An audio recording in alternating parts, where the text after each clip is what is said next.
The Pies are back. They smashed Port Adelaide. When you say the Pies are back, I'm not entirely sure they ever went away. Well, maybe for a week. There was a lot of people questioning them. I know there were. Yes. So all the so-called experts and the pundits. Name names. Who? Name names.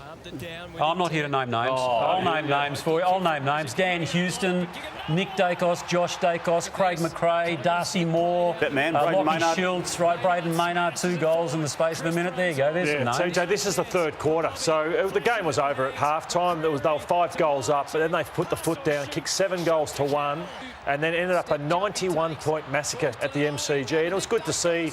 They were running into the ground last week, but they were running on top of the ground yesterday, which was fantastic for the Collingwood fans. Oh, unbelievable. And that's what you cannot make assumptions on team after round 0 in particular. And that's why it's too hard to go at Port after 1 round, because they'll respond. That was as clear a panting as I've seen from any team. So Port are going to be dejected a little bit, go home, they'll respond. The whole Port crowd will be up in arms back in Adelaide. All the talk has been about Collingwood's imports going into and senior players to be in the line for a grand final again. Dan Houston, I was shocked last night that Port Adelaide did not go after him and just allow him to play the Dan Houston game.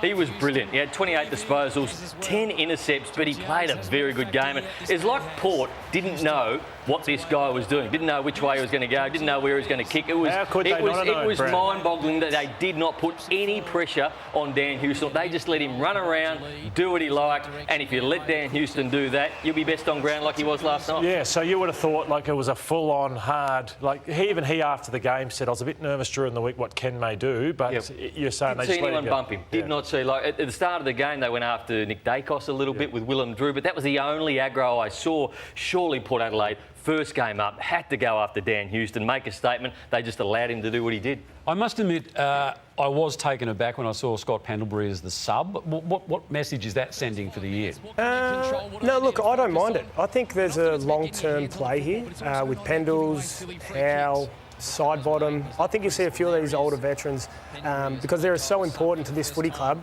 be managed throughout the year, maybe in sub-roles, just so they're ready come finals. The sub-role, if you've got no ego, which Pendles doesn't, Pendles would not have minded playing that sub-role. He's such a pro, he loves that footy club.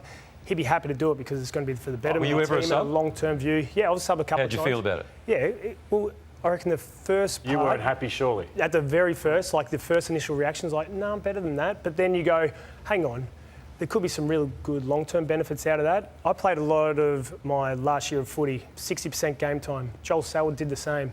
There's always that ego part of you that goes, hang on, I should be playing 80, 85%. But if you look at it from a long-term strategy and a long-term point of view, that allowed me to play a whole year of footy off an ACL. And I think Pendles will play some huge I didn't like it. Scotty Pendlebury has played his whole career and he's hardly ever been injured.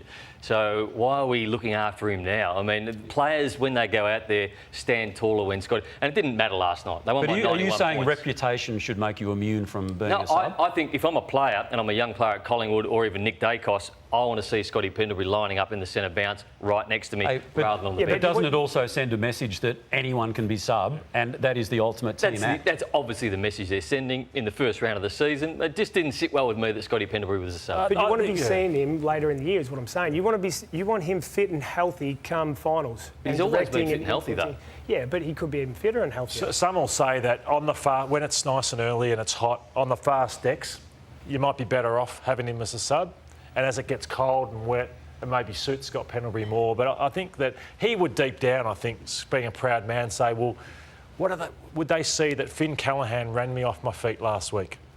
But he would have run anyone off their feet, wouldn't he? Well, I don't know, maybe not someone 10 years younger. So Scott's going to play some good footy this year, but they'll be strategic in when they play him. But what other options does he have? If the coach makes a call and goes, you're sub, you've got no other option to accept it, move on and go, well, I'm going to dominate the sub as better than anyone's played the sub before. Damo? A lot of dissection to come the losers' way, Port Adelaide. Now, they've got their current coach, Ken Hinkley. They've got their next coach in Josh Carr. That was the off-season narrative, that man on left of screen will replace that man on right of screen. And you can just imagine it ramping up in Adelaide this week as to, does this decision get brought forward? I've got no doubt this club, under David Koch's leadership, Lordo, will just continue to go with the plan it's got in place for Ken to coach this club at least to the point of mathematically being unable to make the finals. And they've got Richmond next week. I mean, Richmond had a massive win on the weekend just gone, and I reckon they'll be well and truly giving themselves a chance. But equally, Port could be 1-1 with a percentage of 100 after 2 matches in the season. I think it's a problem with that type of plan is every time they lose,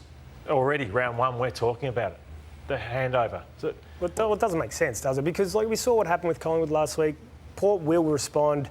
They've got a clear plan. It's just let it play out. Well, it'll play out. There's the headline in the Herald Sun: "Start the car," which that's indicative of what they can expect. But I don't think they will internally, Lordo and TJ. I really don't. I mean, they've stared it down in 2023 when they made Ken basically make himself win enough matches to get that contract for 24 and 25. So I feel they'll just continue with what they're. I'd ask the question though, Damo. I think there's losses. If they'd lost by 5 goals last night, played Collingwood at the MCG, I can accept that. But 91 points.